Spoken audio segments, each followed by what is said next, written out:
I think the more you film, and especially the more you see your footage and what you filmed, you get better at it as well.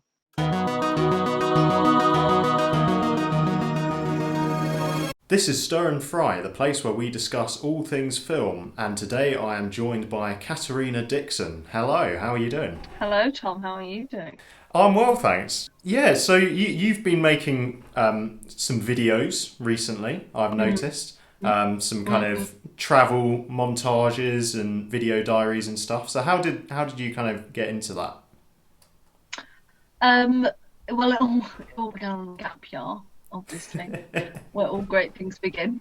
And it is kind of so. I have a twin sister, and me and my twin were very into film photography, as in film, like the analog film photography.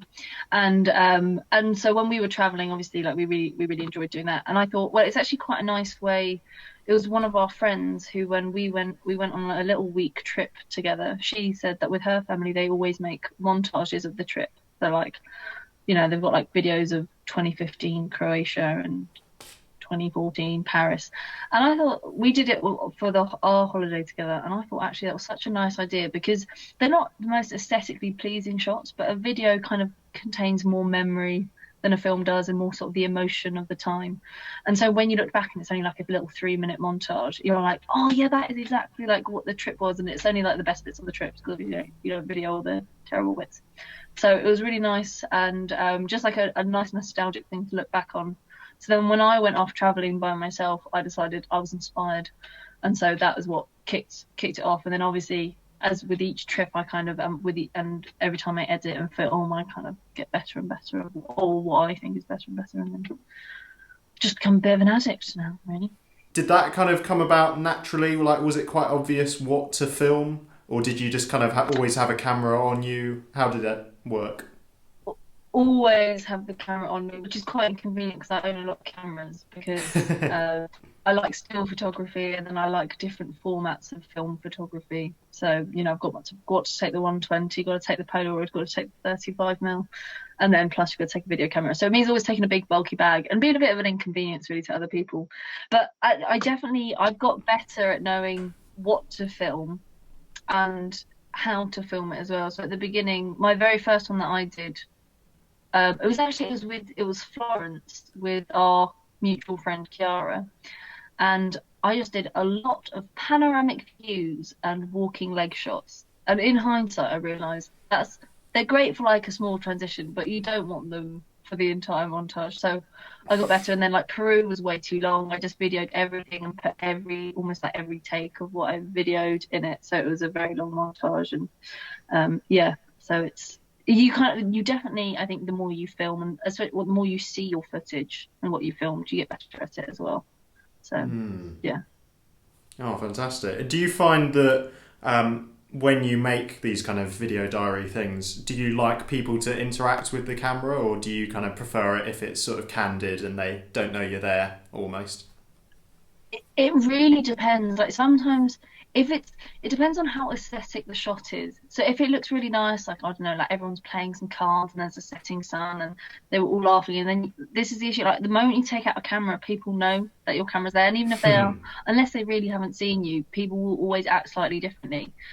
And especially people who aren't used to me montaging, they'll suddenly like freeze a bit, and then they'll just like people go for the automatic laugh, and then you're like, well, it's not natural, and it's kind of a bit annoying. So I think I'd rather have interacting with the camera than being fake and not a good actor. But I don't know, it kind of depends. Like sometimes it's fun to have them talking to the camera. But it also it depends what you're filming. If I shoot on Super 8 film, then there's no sound. So it's kind of, unless they're doing something quite expressive, it's better if they don't interact. So. Yeah, it's good to break the fourth wall sometimes, isn't it? Certainly is, yeah. Have a sense of We've them talking to the person who's actually behind the camera, and that kind of brings you into it a bit more, doesn't it? Yeah, yeah, because if you're behind the camera, you seldom get in front, do you? So like all these montages, very few memories of being in the places. Yeah, and you mentioned Super 8. We might take a look at your Super 8 film now, if that's all right. Oh yeah, right. There we go.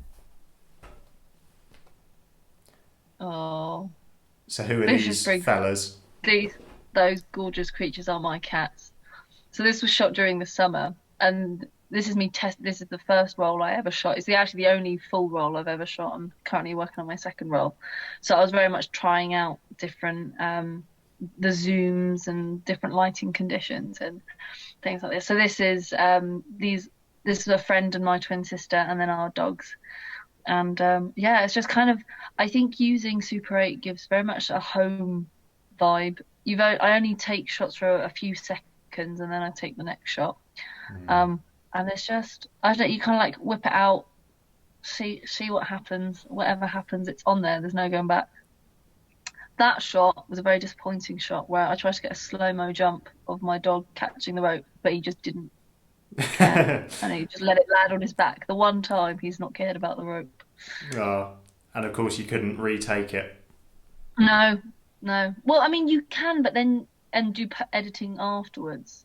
You can Mm. digitally edit it, but it kind of you don't have much time to play with, so you don't really want to waste your film. Sure. There's just a lot of animals and sun in there. It's my dad. Yeah, it's like I was very happy with when this came out. It felt very much kind of like you're looking at a film from the 80s and it's just a short. I like how you only have 3.5 minutes. I think it's a quite nice. It's about the length of a song, which you can put over the top, and Mm. then you just you pick your song, which very much picks the mood of the film. So I chose Tom Felton, the guy who played Draco Malfoy. It's one of his songs actually. Oh, right. And it's such a beautiful song, and it's just like got that calm acoustic guitar vibes to it. And yeah, I think if you're gonna have a silent film, it's nice to have something playing over the top whilst you try. And Nice. I tried it with so many different songs, and I was like, that's the one. That's the one that fits perfectly. This is actually a rare bit of footage with me in it. Yeah, cherry picking. Ah, so who was filming at this point? My friend Charlotte, who you see a bit before then, who was also cherry Okay. picking. That's another awesome footage of me there. This, I don't know why I did this. I did the same panoramic shot of the trains, but at different distances, 3 times in a row. That's one thing the more I film, the more I realize panoramic shots are just not that good. I think they're a bit sickening to watch. And especially if you have too many after another, they just kind of look a bit too hectic. Don't know why I did It it. can make you dizzy, can't it? It can. Oh my goodness, Peru is just sort of like one panoramic shot after another. Here's another. Yeah, I'm just gonna get the sick bag actually. Sorry. Yeah. Um, this is one issue I found with this is that I was using the automatic light meter Ah. to shoot this, and towards the end of the film, it gets very overexposed, and whatever this weird black thing comes out. So this time when shooting, I'm shooting it with a handheld light meter, and I've just had to work out what I think the shutter speed is because you shoot differently to with still photography, as in there's only a set shutter speed, you can't change that. So I bought quite a cheap camera and quite a cheap projector. It's the film that costs the most, so it's about 80 quid to get it developed, to buy the film, get it developed, and get it processed, and you only get 3.5 minutes of footage. So you have to be very stingy with what you shoot, and you don't want to be, oh, I'll take a few versions and then edit later. Like what you get is what you get. So yeah. But Absolutely. I love the aesthetic of film, and it's really beautiful. I really love how short and how imperfect it is. Just, there's like overexposed, out of focus, jerky shots. And they're not your favorite to look at, but it does mean that when you look through it as a film, you kind of be like, oh, I remember that exactly. And also, it's from my perspective exactly because it's handheld, and you just look through the viewfinder, so it feels very much like how I remember the summer. That's fantastic. So it's very tactile, isn't it? It's like even if it's Yeah. a bit rough around the edges, that almost adds to it, as you say.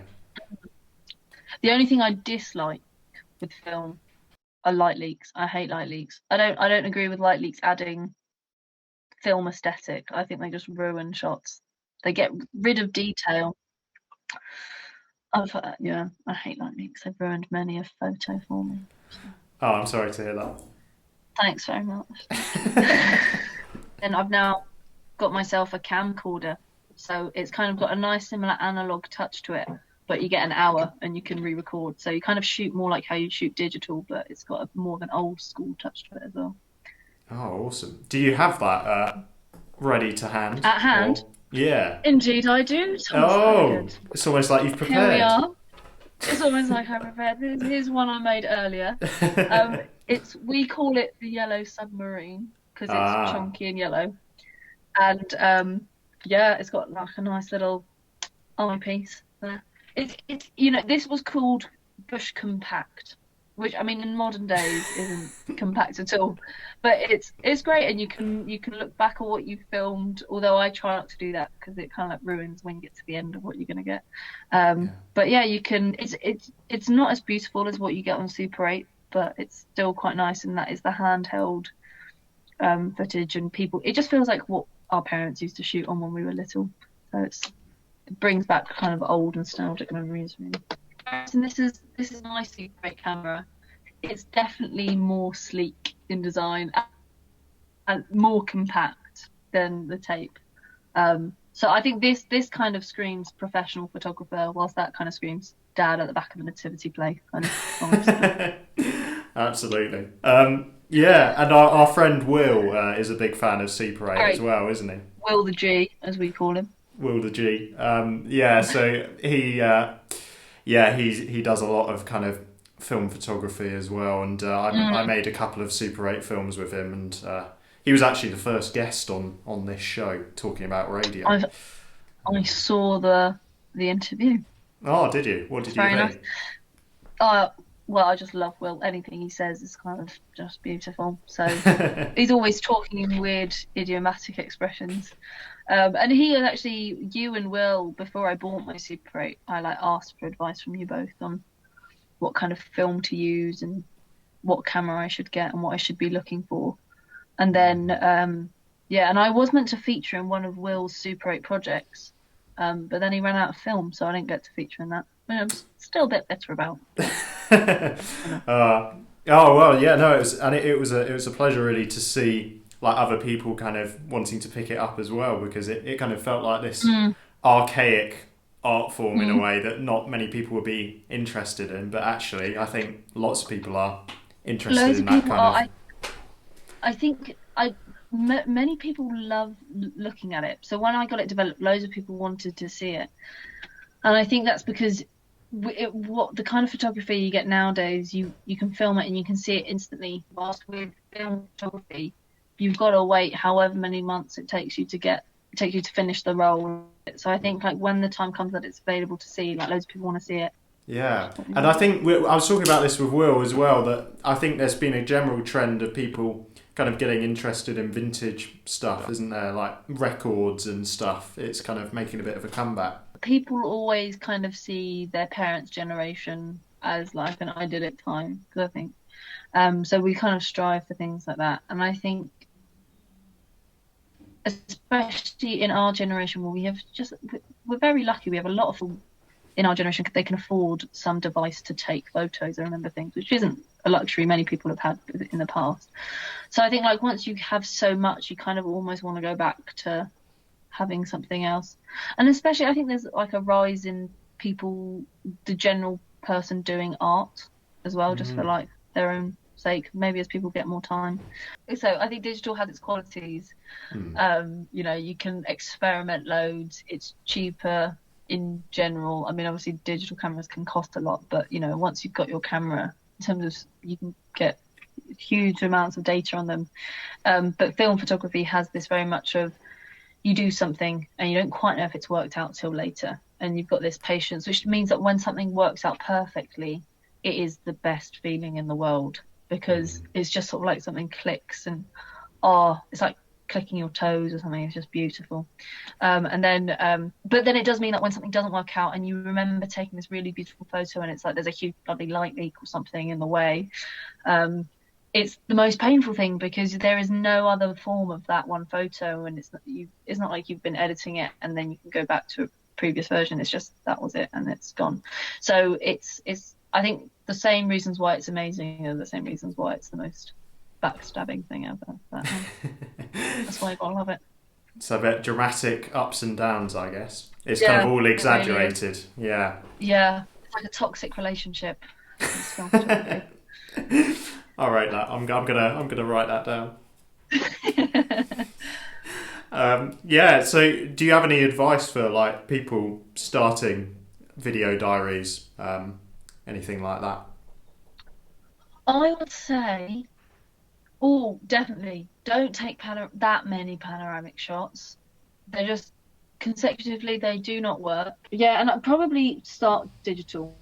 Don't start with film because film is expensive and it is your it's more precious. So start with filming digitally, see what you like and how you like filming, and then move on. If you like film aesthetic, then move on to film.